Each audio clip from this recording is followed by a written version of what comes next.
आदमी के चैनल वैदिक ज्योतिष शिक्षण संस्थान में आप सभी दर्शकों का हार्दिक अभिनंदन करती हूँ। आज मैं आप सभी को मोहिनी एकादशी के बारे में विस्तार से जानकारी दूंगी कि मोहिनी एकादशी का व्रत कब रहने वाला है, इसका शुभ मुहूर्त क्या रहने वाला है, इसकी पूजा विधि क्या रहने वाली है, इस दिन हमें क्या करना चाहिए और क्या नहीं करना चाहिए, इसको लेके पौराणिक कथा क्या है, इसका धार्मिक क्या महत्व है और इस दिन हमें कौन से उपाय करने से माँ लक्ष्मी का शुभ आशीर्वाद प्राप्त होगा। इन सभी के बारे में मैं आज आप सभी को विस्तार से जानकारी दूंगी। तो कार्यक्रम आप सभी के लिए बहुत ही खास रहने वाली है, तो कार्यक्रम में अंत तक बने रहिएगा। जानकारी अच्छी लगे तो मेरे वीडियो को लाइक करें, चैनल पर अगर पहली बार है चैनल को सब्सक्राइब करें, बेल आइकन को प्रेस कर ले और मेरी इस जानकारी को अपने जानने वालों में ज़्यादा से ज़्यादा शेयर करें। और यदि किसी को अपने कुल्लू मुझसे एलाइज करवानी है तो मेरे मोबाइल नंबर 8383904847 पर कॉल करके मुझसे अपनी कुल्ली एलाइज करवा सकते हैं। मैंने ज्योतिष के क्षेत्र में वैदिक ज्योतिष, पामिस्ट्री, न्यूमरोलॉजी, टैरो, वास्तु, फिजिटिंग, gemology, advance predictive astrology, Vastu Shastra, remedial course, इन सभी विषयों का मैंने अध्ययन कर रखा है और लगभग इस क्षेत्र में 10-12 साल से लोगों को सेवा दे रही है। तो चलिए इसी के साथ हम जान लेते हैं कि मोहिनी एकादशी के व्रत का क्या महत्व शास्त्र में बताया गया। मोहिनी एकादशी को सभी एकादशी तिथियों में विशेष माना गया है। 12 मई 2022 गुरुवार को पंचांग के अनुसार वैशाख शुक्ल पक्ष एकादशी तिथि है। इस एकादशी तिथि को मोहिनी एकादशी कहा जाता है। गुरुवार का व्रत गुरुवार के दिन होने की वजह से ऐसे भगवान विष्णु की पूजा का इस दिन विशेष महत्व शास्त्रों में बताया गया। पौराणिक कथा के अनुसार इसी एकादशी के दिन भगवान विष्णु ने मोहिनी अवतार धारण किया था, इसीलिए इसे मोहिनी एकादशी के नाम से भी जाना जाता है। महाभारत की कथा में भी मिलता है मोहिनी एकादशी के व्रत का वर्णन। मोहिनी एकादशी का धार्मिक दृष्टि से भी विशेष महत्व बताया गया है। महाभारत काल में भी एकादशी तिथि और व्रत का वर्णन मिलता है। मान्यता है कि भगवान श्री कृष्ण ने धर्मराज युधिष्ठिर और अर्जुन को एकादशी व्रत के महत्व के बारे में बताया था। एकादशी का व्रत मोक्ष, सुख, समृद्धि प्रदान करता है।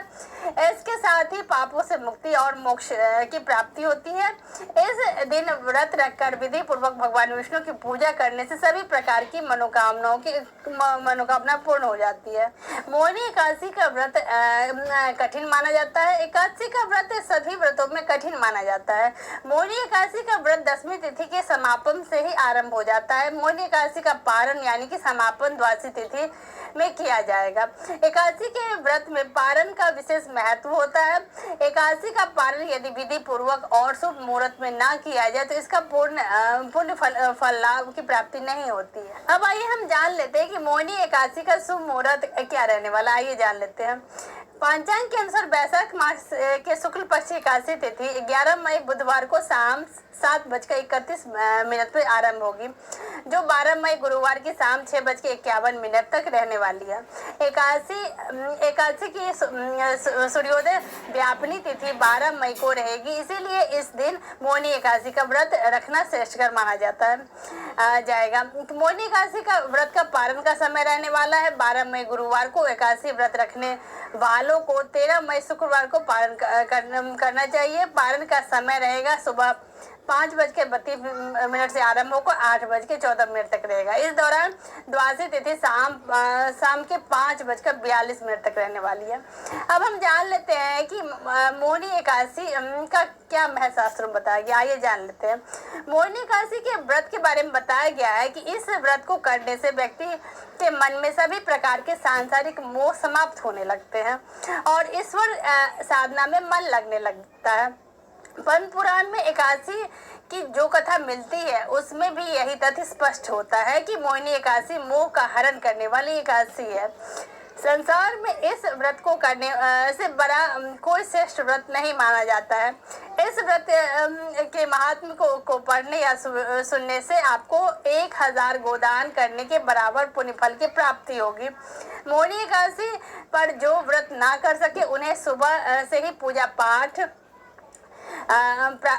प्रातःकालीन आरती और एकादशी व्रत का महात्म्य सुनना चाहिए।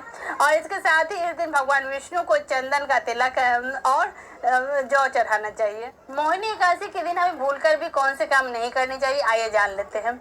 इस दिन पति और पत्नी को आपस में वाद विवाद से बचना चाहिए, मांस मंदिरा का सेवन नहीं करना चाहिए, क्रोध नहीं करना चाहिए, हिंसा नहीं करनी चाहिए, गलत भाषा का प्रयोग नहीं करना चाहिए, हर प्रकार के नशे से दूर रहना चाहिए, लोभ नहीं करना चाहिए, झूठ नहीं बोलना चाहिए, ब्रह्मचर्य का पालन करना चाहिए। अब आइए हम जान लेते हैं कि मोहिनी एकादशी व्रत की कथा क्या रहने वाला, आइए जान लेते हैं। पौराणिक मान्यता के अनुसार समुद्र मंथन के अंत में देवों के वैद्य धन्वंतरी जब अमृत कलश लेकर प्रकट हुए तो असुरों ने एक अमृत कलश को उनसे छीन लिया और फिर आपस में ही अमृतपान करने लगे। असुरों की इस छीना झपटी को देखते हुए देवताओं को चिंता हो गई कि कहीं अमृत कलश नष्ट न हो जाए और कोई असुर इसका अमृत का पान करके अमरता प्राप्त न कर ले। भगवान विष्णु भी इस दृश्य को देख रहे थे। तब भगवान विष्णु ने अमृत का कलश को असुरों से प्राप्त कर लिया।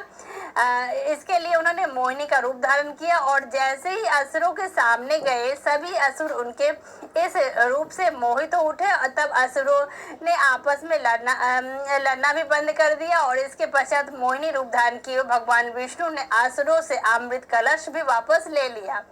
इसके बाद असुर भी विष्णु जी के मोहिनी स्वरूप से प्रभावित होकर देवताओं के रूप धारण करके उनकी पंक्ति में आके शामिल हो गए। लेकिन जब भगवान विष्णु देवताओं को अमृत पिला रहे थे तो उस दौरान देवता का रूप धारण किए हुए उनमें से एक असुर का असली रूप सामने आ गया। इसके बाद क्रोध में आकर भगवान विष्णु ने उस असुर के शरीर को धड़ से अलग कर दिया, जिसके बाद राहु केतु प्रकट हुए।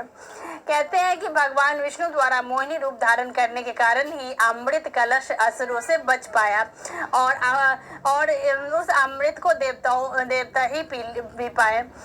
वहीं जिस दिन यह घटना घटी उस दिन वैशाख मास के शुक्ल पक्ष की एकादशी थी, इसीलिए इस एकादशी का नाम भगवान विष्णु के मोहिनी स्वरूप पर पड़ा।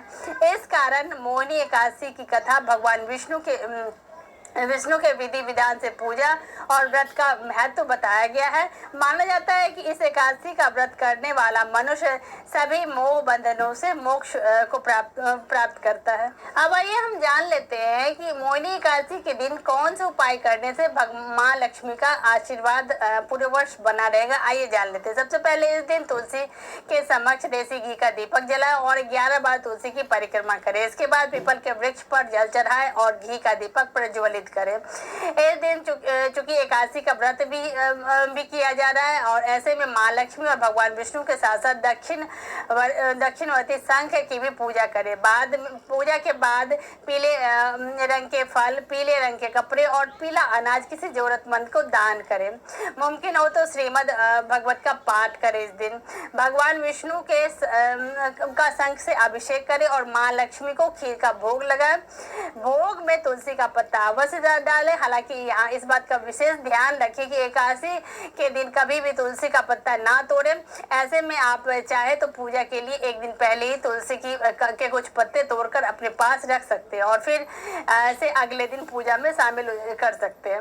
इसके अलावा क्योंकि इस दिन चंद्रमा का गोचर भी हो रहा है, ऐसे में शाम के समय दूध और गंगाजल से चंद्रमा को अर्घ्य अवश्य अर्पित करें और किसी योग्य ब्राह्मण को घी का कलश, दही, सफेद वस्त्र आदि का यथासंभव चीजों का मुमकिन जहां तक संभव हो सके दान करें। तो इसी के साथ ईश्वर का आशीर्वाद हम सभी के ऊपर बना रहे। आप सभी स्वस्थ हो, प्रसन्न हो, आनंदित हो। आप सभी मेरे वीडियो को ज़्यादा से ज़्यादा लाइक करें, शेयर करें, सब्सक्राइब करें। धन्यवाद।